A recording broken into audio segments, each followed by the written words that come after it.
Hello everyone, my name is Faye Knight, Education Program Coordinator with Crohn's and Colitis Canada.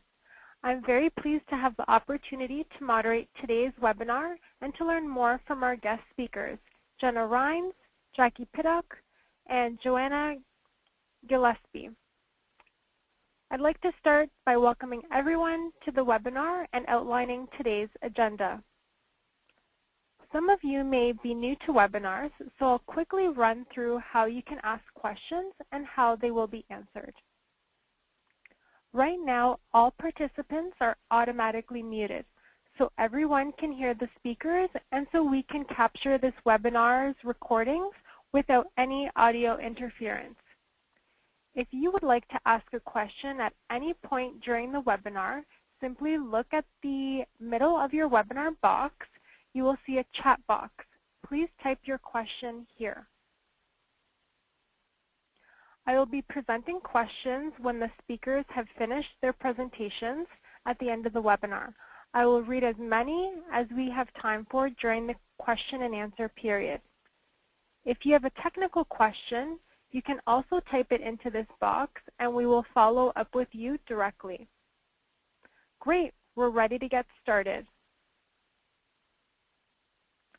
Crohn's and Colitis Canada, formerly known as the Crohn's and Colitis Foundation of Canada, was established in 1974 by a group of concerned parents of children with Crohn's disease and ulcerative colitis. We are a national charity dedicated to finding treatments and cures for Crohn's disease and ulcerative colitis and to educate people with these diseases and the public. We want the general public to be aware of these chronic diseases and the toll it takes on over nearly 250,000 Canadians living with Crohn's and colitis. We also want people living with these diseases to be as well resourced as possible. Crohn's and Colitis Canada has funded over $80 million in research to date. That makes us one of the largest funders of Crohn's and colitis research in the world. We have more than 65,000 supporters, many of whom are actively involved in our 80 volunteer groups or chapters across Canada. Today's webinar is part of Crohn's and Colitis Canada's Youth Engagement and Education programs, which also include the AbbVie-IBD Scholarship, Camp Got to Go for children and teens with Crohn's and colitis, and this, our first ever youth-focused webinar series. Our education materials cover a variety of medical, social, and psychological issues related to Crohn's and colitis. We have brochures covering issues specific to children with Crohn's and colitis, ostomy care, medication, and many other topics. If you would like more information about Crohn's and Colitis Canada or to view our brochures, please visit our website at crohnsandcolitis.ca.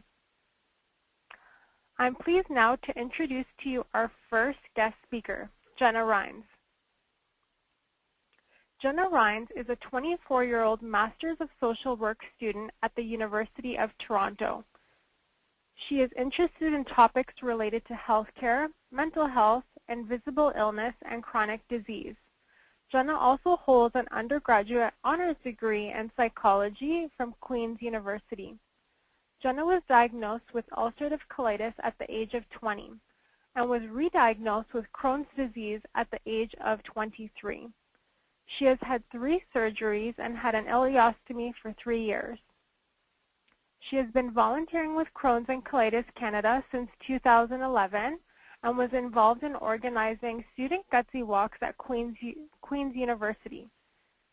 Jenna is passionate about raising awareness for IBD and invisible illness. You can find Jenna on Twitter at Colitis Girl. In 2013, Jenna was one of 7 inspirational students who received the AbbVie-IBD Scholarship. Jenna is with us today to share her personal experience of living with Crohn's and colitis, as well as strategies that she has employed to optimize her experience at university, including ways to stay healthy, minimize stress, and find balance. Welcome, Jenna. Thank you so much, Faye. So today I'm going to be talking about my experiences with IBD at university, like Faye just said, and provide some tips that might be helpful as you move forward with your academic career. Just a quick disclaimer, a lot of the things that I'll be talking about have taken me years to learn and kind of come to terms with, and sometimes it's even hard for me to take my own advice sometimes. So since I'm still learning, please feel free to get in touch with me on Twitter, like Faye said. I'm at Colitis Girl. So just to give you a really brief idea of who I am, I was born in Burlington, Ontario, and moved around a little bit before I moved to the Middle East with my family when I was 6 years old. I lived there for about 12 years until the end of high school, and then I decided to come back to Canada for my university undergraduate degree. I actually did my first year at a study abroad program in England, which is the picture of the awesome castle at the bottom of the slide, and I was really fortunate to be able to go there. But then I went back to Queens in Kingston and for the rest of my degree. And I received my degree in psychology, and after that I went straight to the University of Toronto to do my master's in social work at the Factor and Wintosh Faculty of Social Work. And again, like Faye said, I'm in my second year and last year, so I'm almost done. So my experiences with IBD started in 2010 when I was diagnosed with colitis at the age of 20, and that was in my second year of my undergraduate degree at Queens. It happened really suddenly. The symptoms started in January, and I got so sick by February that I just couldn't wait to see the specialist as an outpatient, and I had to go to the emergency room straight away, and that's where I was diagnosed and set up with a GI. So I've been on Remicade, which eventually stopped working for me, and I was on prednisone for about 2.5 years, which is quite a long time. And I tried a few different diets that have worked for others, but they just weren't really effective for me because I was so constantly sick. In 2011, I still hadn't hit remission, and I eventually got so sick that they decided that surgery was the best option for me. I was really terrified at the time. I'm really squeamish, and back then I was a lot more squeamish just because I've had the experience of needles now, but I fainted all the time. And the thought of me having surgery was pretty much the end of the world. But I really wanted to get better, really wanted to get better, and they said that it was either taking scary drugs and scary side effects with no guarantee of working, or surgery, which had the potential to completely take my colitis away. So that summer, I had a total colectomy, and which they removed my entire large intestine, and I got an ileostomy. So I got so much better, and eventually I didn't need medication anymore at that time. So the only issue after that was that because I was on prednisone constantly for 2.5 years, I had a very pronounced moon face by the end.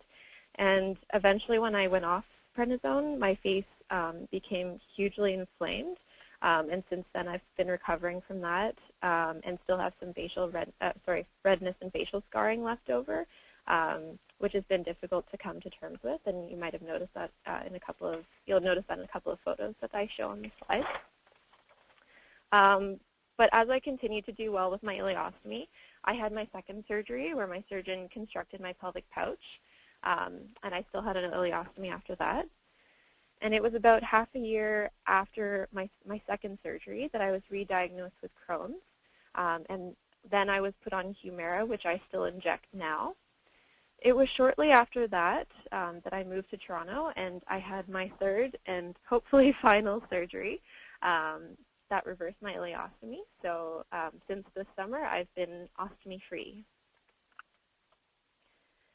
So in terms of IBD stress in school, when I was diagnosed, and was going through school, I was really quite scared about what this meant for me being able to do what I wanted to do, basically go to school, do stuff with my friends, and meet my academic goals. I was really tired a lot of the time, and I was depressed sometimes, that I was having to spend a lot of time at home and trying to get better. I missed quite a few classes because I wasn't feeling well. I was less motivated, and I ended up in the hospital a lot, which the top two photos in the slide were my view from hospital for many months during my undergrad, and the one on the right was when I got a window view, which is usually not too bad. My IBD was causing me stress, which then affected my schoolwork. And as I was spending less time on my schoolwork, my grades started to slip a little, which made me stress more, and that made me more sick, and it was kind of this horrible cycle of stress. And it was difficult going through all of this away from my family, my parents, my sister, and my boyfriend, although they visited as often as they could, because I was just used to a lot more support in high school and when I was younger. And the physical symptoms of losing weight, having the moon face and the redness after taking prednisone were also becoming pretty visible. And as I went to class, sometimes my classmates would comment on how skinny I was getting, how I needed to eat more, and just some unwanted attention about my face. This put a lot of, not a lot, but this put some added pressure on me, making me a bit uncomfortable and self-conscious, obviously making me want to go outside of the house a bit less, but I tried really hard to go. I wasn't entirely comfortable sometimes telling classmates about having IBD, and I worried sometimes about who I could trust and whether they'll understand what I'm going through. And I eventually found out that people are very understanding if you just tell them and let them know what you're going through. Shortly after I was diagnosed, I thought I would try to prove to myself that I could do as much as my other friends. They were applying for part-time jobs, and that was something that I wanted to do too before I got sick. And I also just wanted to prove to myself that I could do it. This was a really bad idea, and I worked in the kitchen in McDonald's, which was a pretty stressful environment at times. I was also involved in a lot of volunteering initiatives, which took up a lot of time away from my schoolwork and away from time for me to relax and try to get well. So after hearing all of that, how I started to manage. So I eventually quit my part-time job after almost a year, and I really just started to make time to take care of myself. For me, that looked like doing, I started to do yoga. I listened to music, I hung out with my friends, and watched some movies just at home. And also, I was kind of focusing on eating better. It was really easy. I found it was really easy as a student to lose control of my diet, especially on a student budget and rushing around and not feeling well a lot. It was, again, that was another kind of vicious cycle. But trying to make the time to get fresh and healthy food was really kind of helpful for me. I also depended quite a bit more on my roommates and friends and family once I kind of explained what was going on. I tried to be pretty independent and take care of myself at first, but I found that, my friends and family were very supportive, and leaning on them sometimes wasn't a bad thing, and it helped me out a lot. I also discovered social media as a great way to interact with other people with IBD, and particularly on Twitter. One of the best things for me was talking with other people. It was great to hear what other people had tried to reduce their symptoms, and just kind of talk to other people who knew what you were going through. I also visited the school counselor when I was feeling, kind of socially isolated or needed to just talk to someone who was like kind of someone who didn't really know my situation and could kind of just give me that opportunity to talk. I found it was really helpful to get away from school life and campus for a while and kind of just come back and feeling refreshed. So that, it looks like taking small trips, on the weekend, or going for a walk for a couple of hours. I used to go down to the lake with a friend or by myself and just kind of just try to de-stress a little bit. I also volunteered for causes that mattered to me and dropped the rest. I know I was speaking about volunteering and how that can kind of be an added stressor, but when I really found organizations that I wanted to be involved in and really meant a lot to me, I found that actually helped me de-stress. And I also was involved with peer support initiatives through those volunteering opportunities. So I was involved in Visibilities at Queen's, which is an organization that advocates and supports students with invisible illness. And I was also volunteering with the Crohn's and Colitis Community Outreach Committee.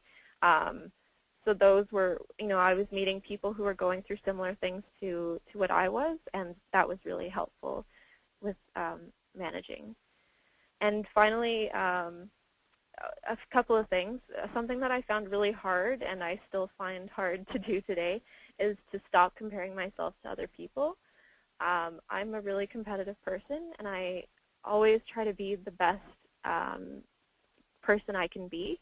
However, when your body is constantly kind of sabotaging you, I found that I was trying to work harder to maintain the same grades that I had before, but that kind of just set me back even further. So really trying hard to listen to your body and knowing when you can what you can realistically do depending on how you're feeling, and just do your best in that moment, I guess. And the hardest one of all is kind of accepting the situation and what's going on at that time.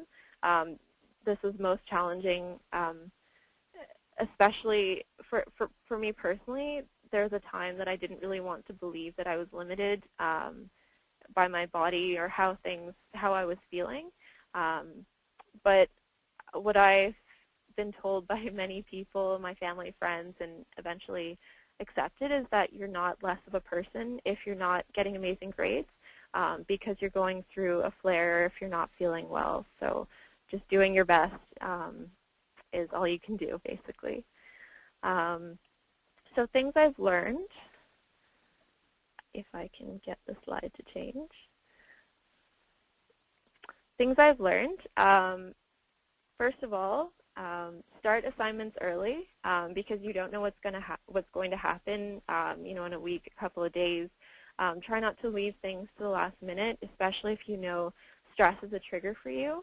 Of course, this is difficult, especially if you're, a person who tends to leave things to the last minute. Just really try to adapt and try to, kind of know what's a trigger for you and what's not.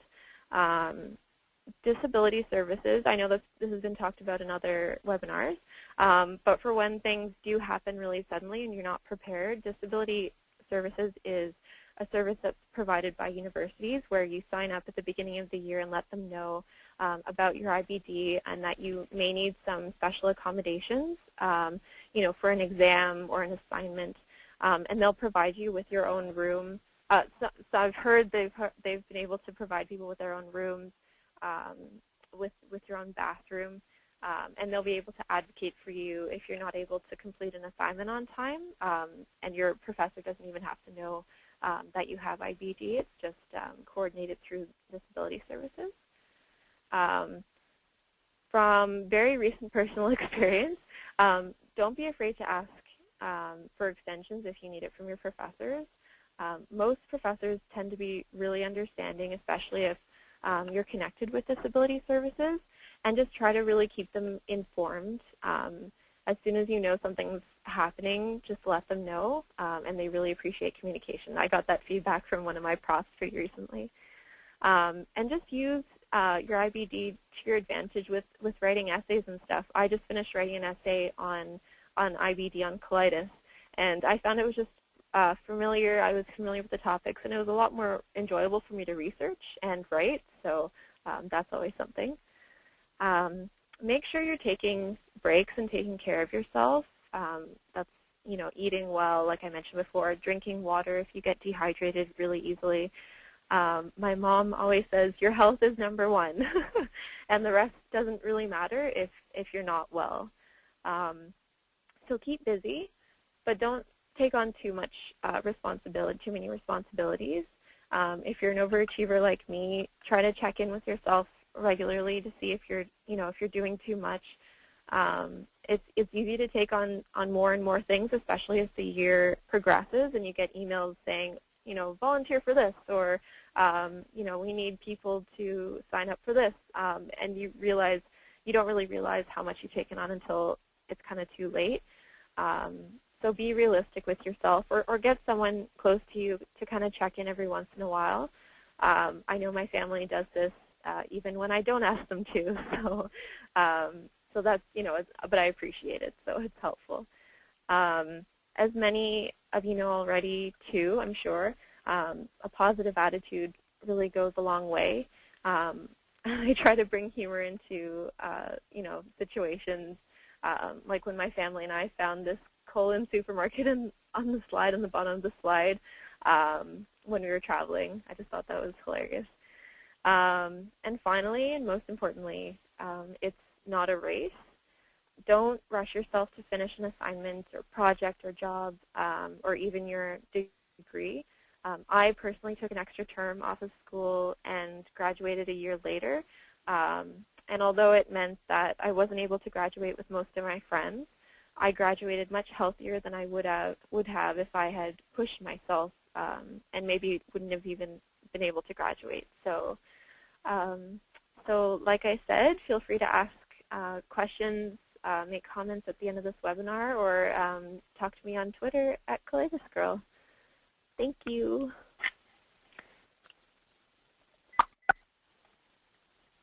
Thank you for sharing, Jenna. That was a very inspirational story. We now have our second speaker, or rather speakers, Jackie Pittock and Joanne Gillespie. Jackie and Joanne both join us today from the Gastroenterology Clinic at IWK Health Center in Halifax, Nova Scotia. Jackie is a social worker in the Gastroenterology Clinic at the IWK Health Center in Halifax. Jackie graduated from the University of Waterloo with a Bachelor of Arts degree in Social Development Studies and a diploma in social work, and completed her master's training at Wilfrid Laurier University with specialized in community development and social planning. Jackie was a community worker in Guelph, Ontario before relocating to Nova Scotia in 2006. Landing in Halifax, she worked at Phoenix Youth Programs before moving to the IWK Health Center in 2008. As a social worker, Jackie hopes to understand how the context people are living in impacts their health in order to help patients, families, and the medical team work together to address these issues that affect a patient's care. Recently, Jackie has been involved in planning Youth IBD Day, which brings together youth from across the Maritimes to talk about the strategies they use to manage and live with IBD. Next, Dr. Joanne Gillespie completed her graduate training at the University of Western Ontario and has been registered as a psychiatrist in Nova Scotia since 2006. Joanne has worked in the Pediatric Health Psychology Services at the IWK Health Center for the last 10 years and is also a clinical associate in the Department of Psychology at Dalhousie University. Joanne specializes in health psychology and has experience working with preschoolers, school-aged children, adolescents, and families coping with acute and chronic illnesses. She is currently working with Jackie Pittock to develop Youth IBD Day, an opportunity for youth throughout the Maritime provinces to come together, learn, have fun, and speak about their experiences living with Crohn's and colitis. Welcome, Jackie and Joanne. Thank you, Faye. It's Joanne Gillespie. I'm going to start, and you'll notice as we're speaking, our voices will change because the two of us are going to go back and forth. And also, I just wanted to say thanks to Jenna for sharing her experiences. As Faye said, it was really inspirational, and it's so great to hear a first-hand account of what it's been like living with IBD. So we wanted to start off just by making a point in terms of what post-secondary school is like for lots of individuals. And for many students, it's the first time that people are away from home. It can mean a change in their social network, so leaving a boyfriend or girlfriend, leaving parents, meeting new people and making new friends. Sometimes it means moving to and living in a new city, which means you have to learn where to go and how to get to class, which for some of us can be a challenge. Also, it means increased academic pressures. University and college is certainly different than high school in many ways in terms of the expectations and timelines. For some, it means increased financial pressures. Post-secondary education is extremely expensive right now. And there's also increased responsibilities and independence. And although that's a good thing, it also brings with it some challenges. For some people, it means the first time they're doing their own cooking or their own laundry, no one's telling them when they need to get up or when they need to go to bed. And so, although that feels really great, it also means that there's going to be added responsibility on an individual. For some people, it also means roommates for the first time, so it's figuring that piece out and then balancing lots of different pressures, responsibilities, and tasks. So really what this can mean in lots of instances is increased stress. So that's for most students, but we add to that, I'm just going to try and move ahead to the next slide, which is not moving.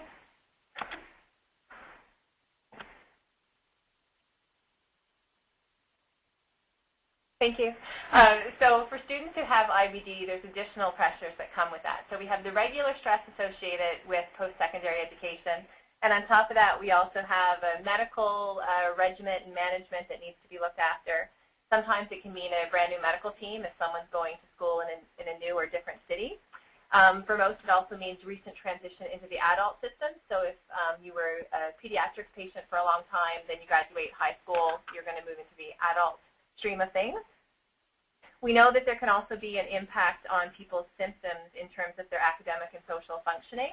And for lots of people, that can mean a potential for increased school absences or difficulties with concentration because of fatigue or pain that can be associated with IBD. There's also responsibilities related to the medical regimen and then the uncertainty about a flare, when that's going to happen, and if it happens, how is someone actually going to deal with that. So we certainly don't say all this to scare you. The idea is more that we want people to just be aware that any kind of stress, anxiety that they're experiencing is a pretty normal thing for lots of people. And I just thought this clip was kind of neat in terms of W5 showing a documentary about how common stress can be in undergraduate programs specifically. And so instead of going and feeling completely overwhelmed, it's nice to kind of have the heads up that it could be something that's a little bit more challenging or a little bit different than high school, but certainly has many positive aspects as well. Interestingly, when people have looked in terms of academic performance for youth who have inflammatory bowel disease, when they look objectively in terms of looking at grades and achievement, individuals with IBD do as well, if not better, than healthy controls.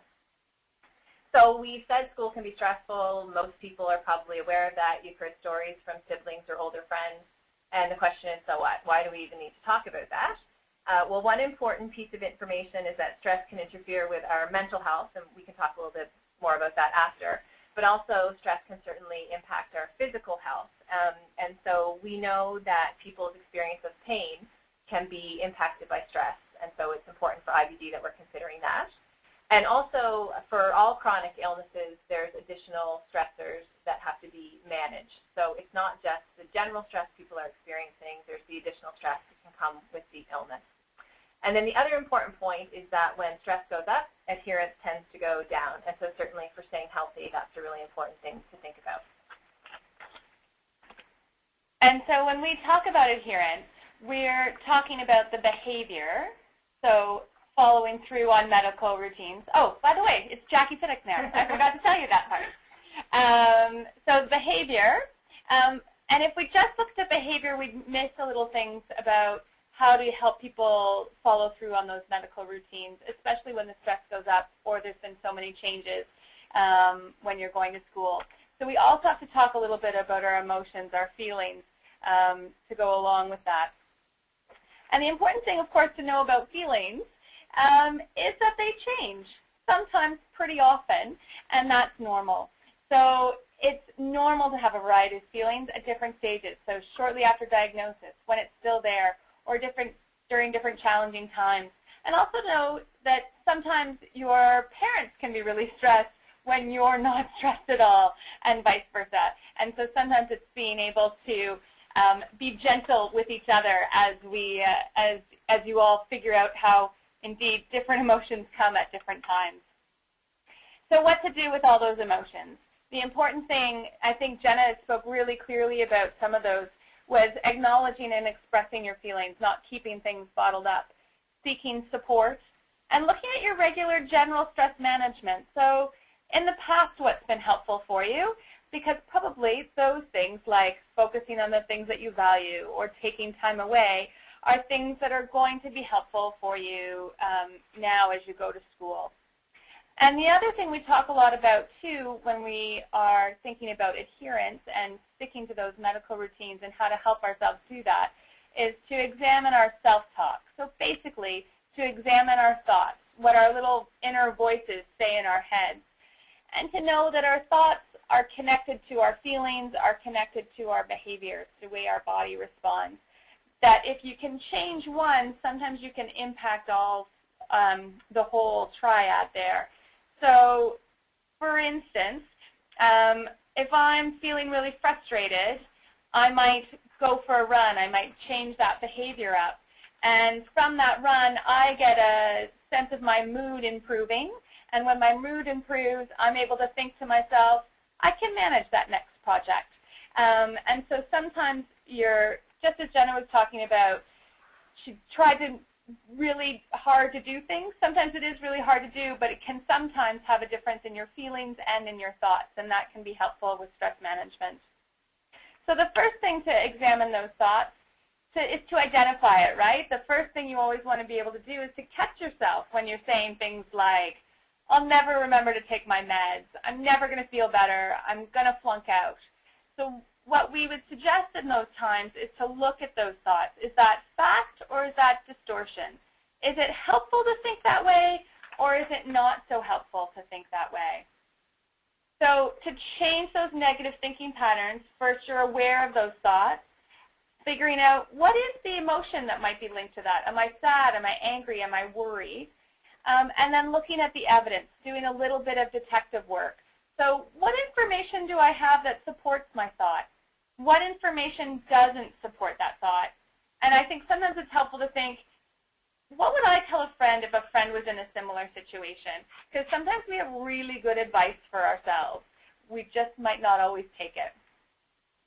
The other questions you can ask are things like, when has it been easier? When has it been more challenging? What has been helpful? So now that we recognize that self-talk, what's next?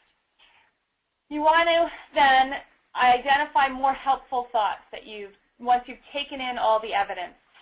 But the important piece here is to practice realistic thoughts. So we're not trying to make everything positive, but to make things realistic. So, for instance, if we go back to those original thoughts around, I'll never remember to take my meds. Maybe the thought change is, I'm taking my meds most days. I seem to do better when I take them just before breakfast, because I do that every day. So if I plan to tie that breakfast to taking my meds, I might actually do better. My health always has gotten better with IBD, and IBD is known for its ups and downs and flares and remissions. So I'm feeling really horrible now, but I've always gotten better. And then if you're thinking, oh, I'm just going to flunk out, that realistic thought might be, okay, that was one bad test, and I did fail that one course, but lots of actually other people failed it too. It was a really hard course. It was one course. I'm not going to flunk out. Like Jenna says, it's not a race. I'll get there. I'm just maybe going to get there a little bit slower. And The other piece of that, when you're looking at those realistic thoughts, is to make sure that you're understanding the reasons for and against your following the medical routines. Because if we only look at the great reasons why we should be doing something, then we're going to really miss out on where the barriers are and trying to help to get through those barriers. So if something makes me feel normal or the medication side effects are really horrible, we need to look at those to be able to move through them as well. We can't just shimmy them off. And knowledge is not enough. So lots of us know really good reasons why we're supposed to eat 5 to 10 servings of vegetables a day and get lots of exercise, but doesn't necessarily turn things into action. So it's important to identify some specific times that are challenging and trying to plan ahead. But the one thing to be very important to be aware of is the abstinence violation effect, which is really just some big psychology terms, which at the end of the day, if you're on a really restrictive diet and then you just take one bite of the cake and you think, oh, human nature says, oh, I've just blown the whole thing. I might as well just eat the full cake. And so that can sometimes happen when you fall off, so your routine, so you had difficulties taking your medications, or you did get really stressed. What you want to do is, instead of eating the full cake, if you can, is to stop yourself where you're at, try to manage your emotions, learn from the situation. What was going on there? How can I do that better? Climb back up on that horse. And remember your successes. So a lot of times when we think that we've messed up, we beat ourselves up and think of all the other times that we failed. Instead, what might be more helpful is to remember the successes. Remember the things that you've done that have worked and that have been helpful, because that's probably the best bet to keeping onto your medical routines and keeping yourself healthy. And sometimes you do need little reminders about the positives. And so sometimes it can be challenging to recognize the positives of having a chronic illness, but sometimes you may have seen some more attention to your health and nutrition, maybe a little bit more maturity, tolerance, and empathy than some of your other peers, some closer relationships with family and friends who know what's going on, and that the lessons learned already on how to plan ahead and to manage uncertainty, those lessons, because you're always managing a flare or being prepared for that, probably actually are some good things for school down the road as well. And then you certainly learn a little bit, too, about not sweating the small stuff. So when you're trying to manage a chronic illness like IBD, certainly other things that people take as really stressful are things that you wouldn't even blink an eye at. So that is what I've got. And I'm just going to go back now to Joanne, who's going to talk a little bit more about stress and how it works. So Jackie talked about not sweating the small stuff, and so I guess the question is, should we be sweating anything, and why is stress even important to talk about? And an important thing to keep in mind is that stress is actually something that's very helpful, it's adaptive, and it keeps us safe in some ways. There's something called the Yerkes-Dodson law, and that's a really small graph, but hopefully you can see the point, which is if you look on the bottom axis, the x-axis, to the far left where stress is really low, what you'll notice on the y-axis is that performance is also really low. At the other extreme, if you look to the far right where arousal or stress is really high, performance, again, is low. So what we actually need is a medium or a middle amount of stress so that we're actually able to perform to the best of our ability. So what we actually need is to figure out ways that we can manage our stress. We don't want to get rid of it altogether. If we completely got rid of our stress, then people probably wouldn't study for exams because they wouldn't be caring about how well they did. They might not look before they cross the street because there'd be no stress about a car coming. And so we really need to figure out if there's these things in our environment that are going to cause us stress, how can we manage them and not have a goal of getting rid of the stress altogether. So what can people actually do? And a lot of this is going to echo what Jenna was saying. She had lots of great tips, and hopefully we're just going to support that and flesh it out a little bit. So one important point is working to plan ahead. So as Jenna was saying, contacting services for students with a disability at your school is something that can be really helpful, and doing it sooner than later is a really great idea. So I think of this almost as insurance. So you have it in place, and if you need it, it's there, and if you don't, well, that's all the better. But the idea for me is if I have insurance on my car and I want to have that now instead of when I have an accident or when someone breaks into my car, for me to call Allstate and try to get a policy is not going to work out so well. So having that plan in place right from the get-go is something that's really important to think about, and hopefully your medical team can help support that and figure out who the people are to contact at your university or college. We also want to think about time management. So again, not leaving things to the last minute, and really prioritizing what needs to be done. So what you'll find in post-secondary training is that there's going to be lots of kind of demands or requirements. So it's figuring out what needs to happen, in what order, and how do I get that all done. So using a schedule can be really helpful. People tend to be visual kind of learners and organizers, so having that all mapped out can be something that's really useful. And breaking things into tasks that are more manageable allows you to actually accomplish something, feel good about it, and then move on to the next piece. We also, some of us, have a tendency to procrastinate a little bit. And so this point is to avoid avoiding. So that feeling of, I don't want to start it, I'm not going to get to it, it's going to be overwhelming. It's figuring out how do I just kind of buckle down and at least start it so that I have something to work from. And then it's also helpful if you can balance what needs to be done with things that you really enjoy. So sometimes we talk about first then as a principle. So first I do something I don't really want to do, and then I reward myself with something I do. So first I read Chapter 5 of Intro to Psychology, and then I watch an episode of The Amazing Race, instead of starting to watch The Amazing Race and then 5 hours later realizing that you've been sucked into the TV vortex and now you have no time left to study. You can also really think about problem solving. What's worked for you in the past? You know, you've been through high school, you've done different kinds of courses, and so clearly there's probably some skills and some abilities that you can capitalize on. So it's just kind of stepping back and figuring out what those might be for your post-secondary training. We can also think about nutrition. So in terms of self-care and generally trying to be healthy, what we're eating is going to be really important. So as everyone knows, striving for a healthy, balanced diet is something that we're all trying to do. And sometimes that can be extra challenging when you're in university, if you're living in residence or you're living in an apartment cooking for yourself and buying your own groceries. Sometimes it can be hard to figure all that out. One tip that we've been given by a dietitian, if you're living in residence, is to make contact with the kitchen staff in the residence to have a sense of what options might even be available so that you're able to plan ahead. You also want to think about caffeine and alcohol use. University can introduce some new challenges and opportunities and temptations, so it's figuring out whether or not those are things that are going to be helpful and whether or not that's something that is able to be of use in moderation. It's also important that people think about when they're eating or when they're drinking, whether or not that's because their body needs it, it's something that they want, or if it's something that's a result of stress eating. So I had a little graphic. I'm not sure if it's going to show up here or not, but people, if you look at desserts, it's actually, oh, there it is, it's stress spelled backwards, which is kind of neat.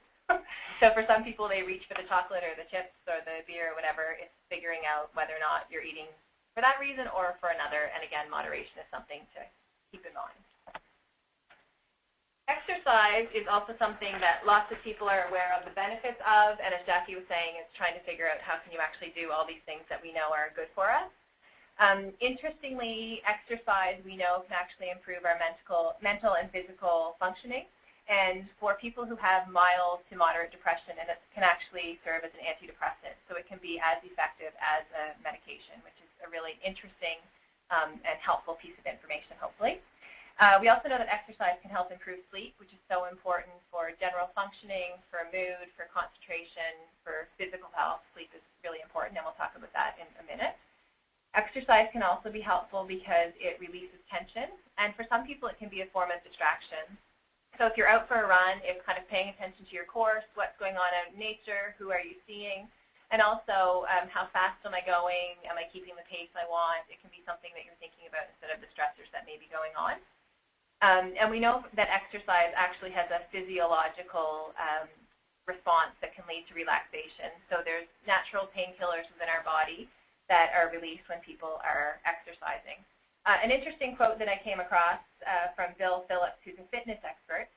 He says, "Food is the most widely abused anti-anxiety drug, and exercise is the most potent yet underutilized antidepressant." So often when people are anxious, they eat to feel better, and although it could be helpful for them to exercise when they have low mood, it's something that many people don't do or aren't able to do. Now we'll talk a little bit about sleep hygiene, which is just a fancy way that we describe useful sleep tips. And I'm sure a lot of people are aware of all these things, but hopefully the reinforcement is helpful. So one thing we know can make a difference in terms of sleep is having a regular routine. And in university or college, this can be especially challenging if you're living in residence or you're in an apartment with roommates and people like to be up really late. Sometimes your sleep schedule can get a bit off. So it's trying to figure out if there's ways that you can get to bed and get up at a regular time. So trying to stay on a schedule within an hour forward or backwards. And weekends and weekdays should look similar, which some people are probably sighing or rolling their eyes as they're hearing that, because sometimes Saturdays and Sundays are chances to get caught up. But for optimal sleep and for being tired that night, actually getting up at a time that's close to what it looks like through the weekday can be really helpful.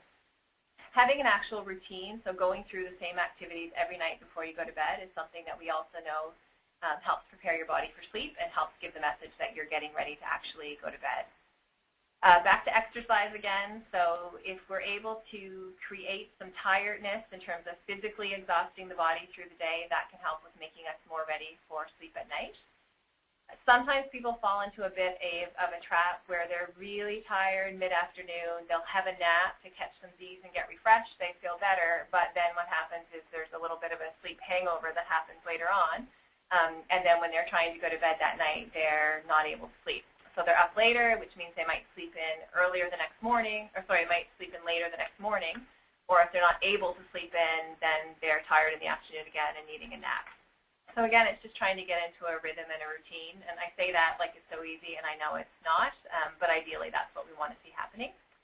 If you can get some natural light throughout the day, it also helps send a message to your brain in terms of day and night and helps us get more ready for sleep when it's dark at night. And caffeine later in the day is also a potential trap. So people saying you want to go for a coffee at 4:30 or 5 is probably not the greatest idea if you're hoping to get to sleep at a reasonable time that night. So generally we'll talk about trying to avoid caffeine after mid-afternoon. And caffeine can be coffee, but it can also be iced lattes or chocolate milk or chocolate bars. So it's being aware of those things. Jackie's giving the message. Oh, I have to talk really quickly. Relaxation, thinking about what's in your bedroom, and we want to have positive associations instead of doing studying and budgeting. We want to have good things going on, sleep, and so it's figuring out how do you actually create a comfortable environment for that. The interesting thing I just want to draw people's attention to is lots of times when people have insomnia or they can't sleep, they stay in bed and get frustrated. If I don't fall asleep right now, I'm going to be so tired tomorrow. If I fall asleep right now, I'm going to get 4 hours of sleep. If I fall asleep now, I'm going to get 3.5 hours of sleep, etc. And the idea is if you're in bed and you're not tired after about 20 or 30 minutes, get out of bed, do something that's not going to be overly stimulating. Maybe you're going to read or do some drawing, or listen to quiet, calm music. And then when you feel tired, go back to bed so you increase your chance of actually sleeping. We don't want to train your body to be awake in your bed. That's not going to be helpful. Then we have a whole slide about relaxation, and many of these things Jenna mentioned in terms of yoga and using humor, music, going to the lake, whatever you find is relaxing for you is something to really try and practice and tap into. And then finally, what are the other things that you can do? So social support is really important. It's figuring out who can you talk to, and it's kind of choosing the right friend for the right job. So there's some friends that are really great to sit and listen and you can just vent, and there's some great friends that you can go to if you want specific feedback and problem solving. And then there's some friends that you know you're going to be the listening ear to them, and maybe talking to them when you're feeling stressed isn't the most helpful way to go. Formal supports can also be really helpful, so knowing what's available in your clinic where you're getting your medical treatment and also within the province. Thinking about at the school in terms of services that might be available for accommodations. Having the plan in place before you have a flare or before you need it, and then also thinking about supports at the university in terms of counseling services, but also within the medical clinic, psychology or social work or other forms of social support that may be helpful. And also, then the last point is just thinking about being kind to yourself. So we talked about self-talk and how we can think about whether or not what we're saying is helpful and how we might restructure it. But also really thinking about what do you want out of life and when are you moving towards living in a way where you meet those values. So for Jenna, volunteering was something that was really important to her, and although it made time commitments a bit more challenging, it was something that helped her feel really good and positive, so it's kind of figuring those out for yourself. And then thinking about acceptance. So that doesn't mean that you're agreeing with or you're happy about what's going on, but it's also kind of figuring out that sometimes we can't avoid stress. Sometimes things are unpredictable and we can't change them or prevent them. So it's figuring out how do I move towards where I want to be in spite of this challenge instead of banging my head against the wall, and sometimes all you get from that is a headache. So then we just wanted to add with a little symbol picture that we saw on the internet, but instead of keep calm and don't stress, we wanted to change it to, moving ahead quickly, keep calm and manage stress. So the idea is that you're going to have stress, and that's going to be unavoidable, but it's figuring out how do I manage it instead of having the stress manage me.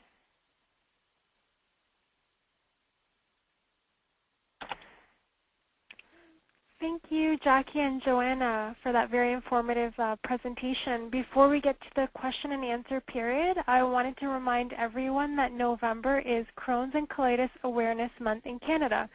Did you know that 1 in 150 Canadians have Crohn's disease or ulcerative colitis? Visit www.crohnsandcolitis.ca for November events, and please follow us on Twitter at Get Gutsy Canada and on Facebook at Crohn's and Colitis Canada, so that you can share your story and hear others' stories too. Now we move on to our question and answer period. There's a question here for, let's see,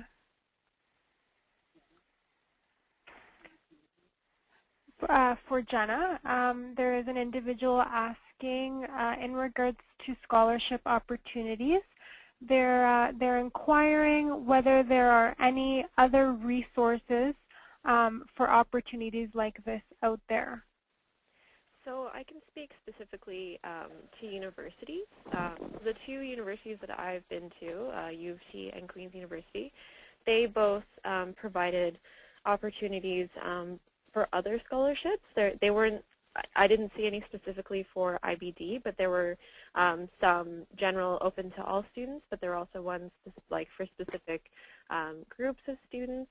And they also offer bursaries depending on your financial eligibility, so you do have to kind of provide them a lot of information about your finances sometimes if you're applying for bursaries. But if you are applicable or if you are eligible for those, it is basically free money, so definitely look into those resources if you can. Also, Google is your best friend, so you might want to take a look at other, IBD organizations. I don't know specifically which ones offer scholarships, but you just might want to give a quick look at those. And like I said before, a lot of the times taking it slow can be a lot easier. So, attending school part-time, if you're going to be working at the same time, it's sometimes not only easier to manage, physically and with your IBD, but also financially. It's a lot lighter load academically and financially. So that's another option for you to consider. Thank you, Jenna. And interesting, the other piece that I might add as well is that I don't know in all the different health centers and things like that, but for instance, I know here at the IWK there is a scholarship specific for chronic illness as well. So not specific for IBD, but that sometimes other health centers might have similar things through their foundations. And then also sometimes the parents' employment places, like your parents' workplaces sometimes have options as well for students too in terms of grants or scholarships. Thank you. Just a follow-up question here for Jenna. Somebody is asking in regards to the term moon phase that you used, if you could just describe a little bit more about what moon phase is. Sure. Sorry about not clarifying about that. So I can't speak about it medically, but from my own experience, and I believe quite a few people also experience this, prednisone, since it's a steroid, can kind of give you quite a few different bodily reactions. So a lot of the times people experience, they also call it chipmunk cheeks. It's when your cheeks and your face just gets kind of really swollen up and kind of expands. So sometimes it looks like you've gained quite a bit of weight.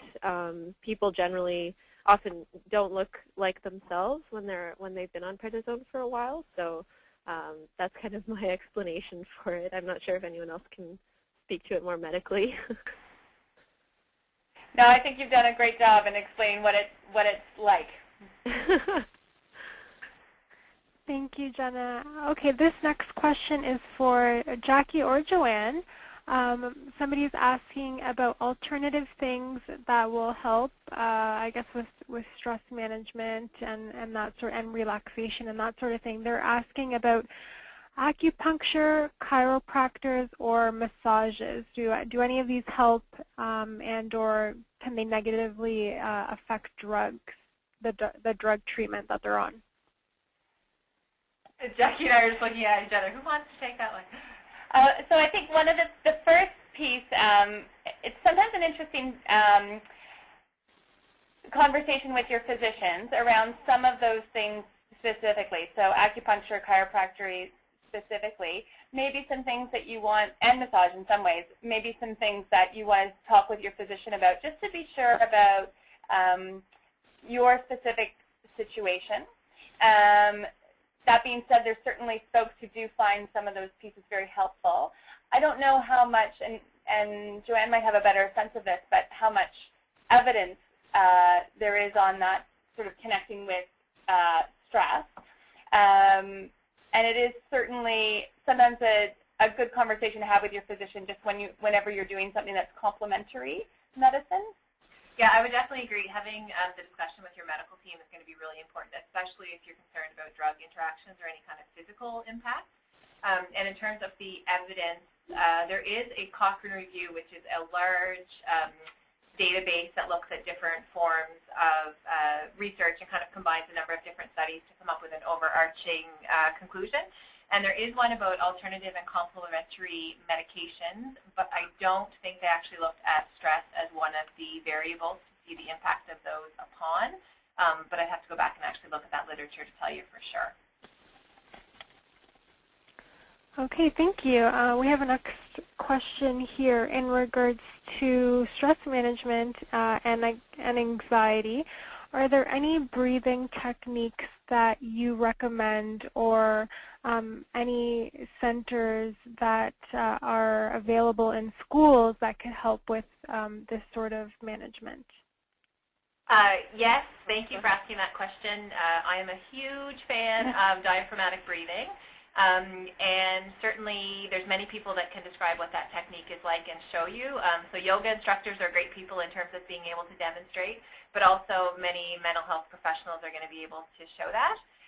The general idea is that for lots of people, when they're anxious or stressed, they tend to breathe from their chest. So if I'm feeling really worried, my breathing is going to get more rapid, and it's going to be in my chest, not in my stomach. What we know happens with that kind of breathing is it sends a message to your brain that something is wrong and that you're kind of going into panic mode. So what we want to do to replace that is to have an abdominal or a belly breath is sometimes how it's also described. So the idea is you're going to breathe really slow in through your nose and focus on the air going all the way through your chest into the bottom of your stomach, into your diaphragm. And then slowly you're going to let that out through your mouth.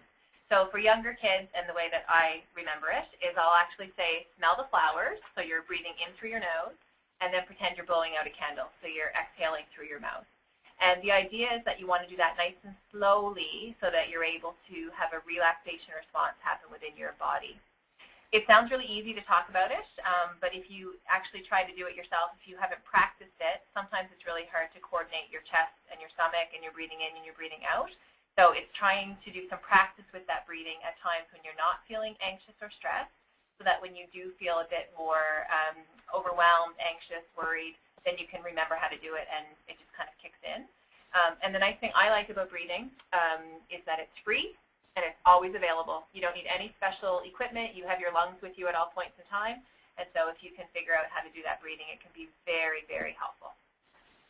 And To add to Joanne's point, what I really appreciate about it is that idea that you, in order sometimes for that breathing to be helpful, like Joanne was saying, it's practicing. So not practicing for long periods of time, but for a few minutes to set the timer on your phone or on your watch. And what I really appreciated when some people will link breathing and mindfulness together as well, and so you're trying to focus and keep your focus on your breath. But while you're doing that, often your mind will wander, and that's what minds do. They wander, and that's okay. You just want to bring yourself back to the breath. And so people sometimes get frustrated. Oh, my mind wandered. My mind wandered.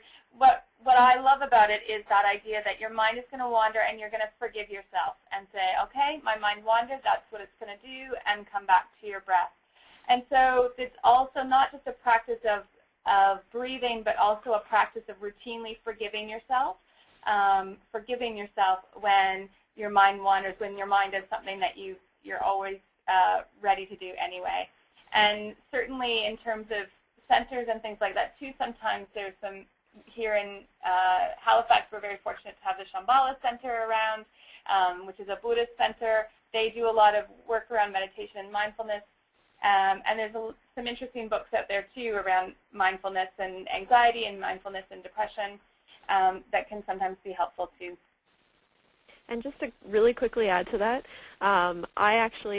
that's exactly what I went to see the counselor that was available at my university about, was my anxiety related to my IBD. And we talked about breathing exercises, and it was really helpful. I found it was, I only went to her a couple of times, but that was a service that was really helpful for me, and it was good to know that that's covered. I think you get at my university it was like about 3 or 4 sessions were covered per term. So knowing that you don't have to pay for that service and then it's there whenever you need it is really, really quite it's de-stressing in itself. So that's really great information.